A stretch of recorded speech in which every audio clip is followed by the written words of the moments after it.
Hey guys, Pokemon की एक और न्यू वीडियो में आप सभी का स्वागत है। क्योंकि आज का वीडियो सच्चे पोकेमोन फैन के लिए है। मैं पोकेमोन का सबसे बड़ा वाला फैन हूँ। अगर आप लोग मेरे घर पे कभी आओगे ना, आपको जगह जगह पे पोकेमोन पोस्टर्स देखने को मिल जाएंगे। पोस्टर से याद आया, आज का हमारे वीडियो का स्पॉन्सर भी वही है, यानी कि पोटैटो एसेस ब्रांड। इनके पास पोस्टर देखने को मिल जाएंगे, वो भी पॉलीकार्बोनेट मटेरियल के ऊपर। इनकी वेबसाइट अभी डाउन चल रही है, तो आप इनसे सोशल मीडिया पर कॉन्टैक्ट कर सकते हो। तो चलिए शुरू करते हैं। तो गाइज, आज हम जिस बंदे के ऊपर बात करने वाले हैं ना, उस बंदे के बारे में हम लोग उतना ही जानते हैं जितना आपको क्रश जानती है। मतलब नील बटे सन्नाटा, जीरो, शून्य। हम कुछ भी नहीं जानते टोबाइस के बारे में। यानी कि टोबाइस के बारे में आज हम लोग बात करने वाले हैं। कहते हैं गली गली में सो रहे, कहते हैं गली गली में सो रहे, टोबाइस चोर नहीं आदमखोर है। यानी कि ये बंदा बहुत बड़ा वाला चोर है या फिर कुछ और है। आज हम इसके बारे में बात करेंगे, इसकी पूरी की पूरी अनटोल्ड स्टोरी जानने वाले हैं। देखो, मैं तो इसके बारे में कुछ नहीं जानता, तो इसकी स्टोरी को जानने के लिए इसी को बुलाना पड़ेगा। तो मैंने मेरे स्पार्की को पोकेमोन वर्ल्ड में भेजा और टोबाइस को बुलाया, और आज टोबाइस आपको खुद अपनी स्टोरी बताएगा अपनी जुबानी। तो इस बात के लिए, इस बड़े से काम के लिए आप लाइक एंड सब्सक्राइब कर सकते हो। तो चलिए शुरू करते हैं। तो टोबाइस हो जा शुरू। मेरी कहानी शुरू होती है बचपन से, जब मैं करीबन 6 साल का रहा हूँगा। उस टाइम में काफ़ी छोटा था, लेकिन फिर भी मुझे यार पोकेमोन काफ़ी पसंद थे। मुझे पोकेमोन और उसकी दुनिया दोनों काफ़ी पसंद थी। मैं मेरे पेरेंट्स के साथ यार होविन रीजन घुमा करता था। असल में मैं सिनो का नहीं, होविन का हूँ। और एक दिन मैं रसब्रो सिटी में गया था घूमने के लिए, और वहाँ मुझे काफ़ी अलग अलग प्रकार के पोकेमोन देखने को मिले। लेकिन अचानक से बादल आ गए, बहुत ज़्यादा मौसम ख़राब हो गया। आपको लग रहा होगा कि स्टोरी ऐसे कैसे शुरू हो रही है, लेकिन सुनो मेरी बात यार, यहाँ से मेरी पूरी दुनिया बदल गई। इसके बाद जो हुआ ना, मैं बता नहीं सकता। इसके बाद मैंने हंसना छोड़ दिया। यानी कि यार तूफान आ गया, बादल छा गए, और यार ज़मीन में और पानी में मुकाबला होने लगा। पता नहीं यार, 2 पोकेमोन थे, ग्राउडोन एंड कायोगर। वो आपस में मुकाबला करने लगे थे, और रसब्रो सिटी धीरे धीरे तबाह हो रही थी।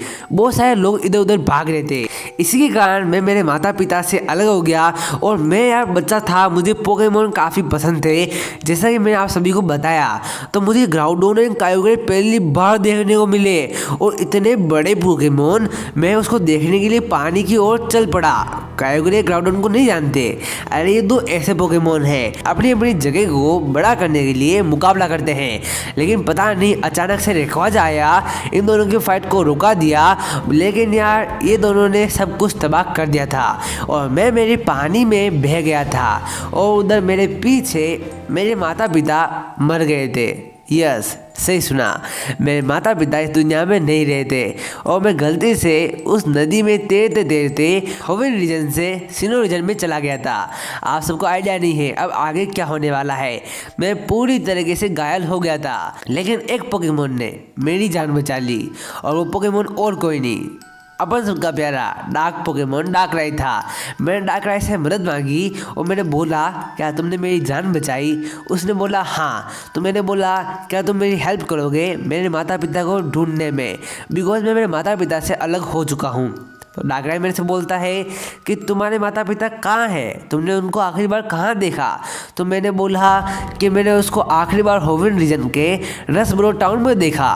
तो उसने मेरी बात मान ली, और हम दोनों एक साथ एक झटके में होविन रीजन में आ गए। और हम जैसे ही होविन रीजन में आए, मैंने ऑफिसर जेनी के पास गया। मैंने उसको बोला कि मेरे माता पिता कहाँ हैं, तो मुझे पोकेमोन सेंटर ले गई। वहाँ पे बहुत सारे लोगों की लाशें पड़ी हुई थी। ये नज़ारा देखने के बाद यार मैं पूरी तरीके से बदल गया, बिकॉज मेरे माता पिता की वहाँ मौत हो चुकी थी। उसके बाद मैंने तय कर लिया, जिस किसी बंदे के कारण, जिस किसी पोकेमोन के कारण मेरे माता पिता की मृत्यु हुई है ना, उसको मैं छोड़ूंगा नहीं। तो ऑफिसर जेनी मुझे बताती है कि इन सब लोगों की मृत्यु, इन सब लोगों की मौत ग्राउडोन एंड कायोगोरे के मुकाबले के कारण हुई है। उसी दिन से मैंने ठान लिया मेरी ज़िंदगी का एक ही मकसद है, और वो ये है किसी भी तरीके से ग्राउडोन एंड कायोगोरे को ख़त्म करना, इनको दुनिया से मिटा देना। तो मैंने यार जब मैं 10 साल का हो गया मैंने तय कर लिया अब वक्त आ चुका है सब पोकेमोन को कैप्चर करने का। तो मैंने डाकाई को बोला क्या तुम मेरा इस मकसद को पूरा करने में मेरी मदद करोगे। डाकराई ने मेरा पालन पोषण किया था 4 साल के लिए।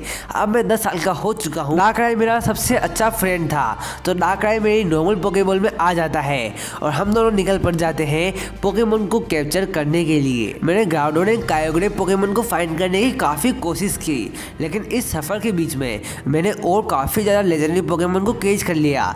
जैसे कि लेटियोस एंड लेटियास काफ़ी वीक थे, तो मैंने उसकी हेल्प की और मेरे इस प्यारे से नेचर के कारण वो मेरे पास आ गई। भले से ही मैं आपको दिखने में थोड़ा सा ड्यूड लगता हूँगा, थोड़ा सा अकड़ू लगता हूँगा, लेकिन मैं क्या करूँ, मेरे अंदर आगे बदले की आगे।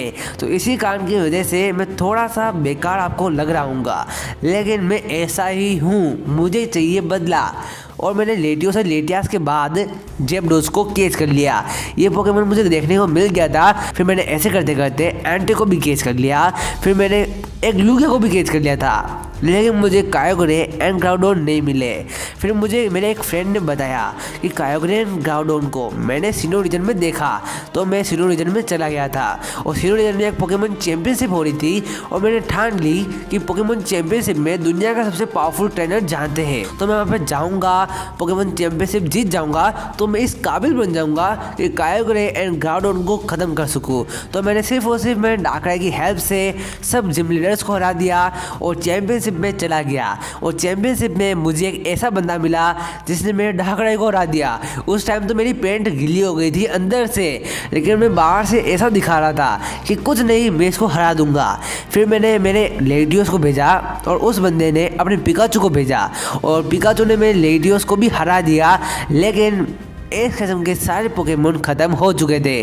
और उस टाइम मैंने एस किस्म को जाना, पहचाना और समझा, और एस किस्म से मैं अपनी लाइफ में एक बार फिर से मिलना जरूर से चाहूँगा। मैंने वर्ल्ड चैम्पियनशिप के लिए भी जानने के लिए सोचा है, लेकिन मेरा मकसद जो था ना वो ग्राउडोन एंड कायोगोरे को ख़त्म करना था। तो इसी कारण की वजह से मैंने सिनो रीजन के इलाइट 4 को और चैम्पियन सिंथिया को चैलेंज नहीं किया। अगर मैं उनको चैलेंज करता तो आज सिनो का चैंपियन सिंथिया नहीं टोबायस होता, लेकिन मैं मेरे गोल की तरफ क्लियर एंड कट था। मुझे पता था कि मुझे चैंपियन नहीं बनना, मुझे हराना है ग्राउडोन को और कायोगोरे को। मुझे चाहिए मेरा पूरा बदला, और मैं अभी भी ग्राउडोन एंड कायोगोरे को फाइंड कर रहा हूँ। एक बार तो मैं ग्राउडोन एंड कायोगोरे को फाइंड कर भी लिया था, मैंने उससे मुकाबला किया था, लेकिन पता नहीं वो अलग फॉर्म में आ गए थे, प्राइमल फॉर्म में, और मुझे ये बात पता नहीं थी। और इसी कारण की वजह से ग्राउडोन ने मेरे सारे पोकेमोन को हरा दिया, यहाँ तक कि मेरे डाकराई तक को हरा दिया। सो उसी टाइम मैंने जान लिया कि और भी पावरफुल बनने की देर है, मुझे हराना है इन पोकेमोन को। तो मैंने और लेजेंडरी पोकेमोन को कैच करने का ट्राई किया। मैंने सारे लेजेंडरी ट्राई को कैच कर लिया, जैसे कि लेजेंडरी बर्ड हो गए, लेजेंडरी बीस्ट हो गए, एंड स्वीकून, सब पोकेमोन को तुम्हारे भाई टोबायस ने कैच कर लिया।